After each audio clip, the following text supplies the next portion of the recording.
Welcome back. Another beautiful day out here, and today we have another Kawasaki Kodiak project. So we got the Water Company's 94 back, and we're doing the front axles on it today. One of the CV boots is all torn, and well, the whole quad is pretty neglected, so they definitely need done. I've never done them on one of these before. It looks pretty straightforward. Let's tackle it, see what it takes.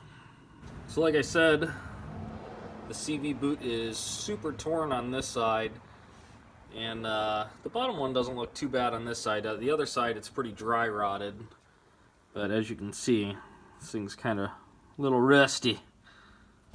Step one, I suppose, we're going to take that nut right there off and see if we can pull the brake drum off. So I figured I better do one side before I make a video on how to do it. But yeah, you pull the nut off here. This will pull off, and see your brake set up there. There's 4 bolts. Take these out, and this will slide out. You're also going to want to take these bolts out so the brake line will move freely. Oh yeah, and have a pan ready because you're going to lose some oil out of that differential big time. So now that we're in here, there's a few things you need to take off.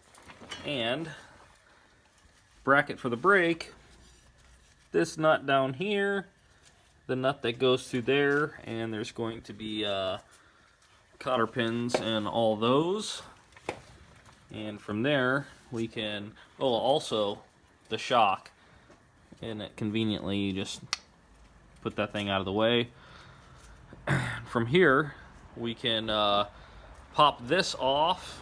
You just take a mallet and beat on the back side, and then little hammer action on the A-arms. Those will come out, and then grab a hold of the axle, do a little twisty, and it'll pull right out.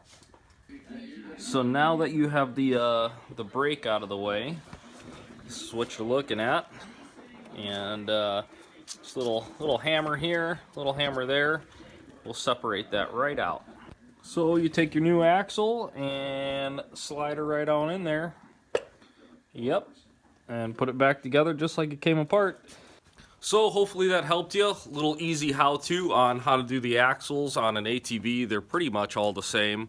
Don't forget your pan, like I said, because you're going to be losing some fluid if you don't drain it out of the differential first. Any questions, let me know. As always, thanks for watching. If you're new to the channel, please subscribe, and we'll see you on the next one.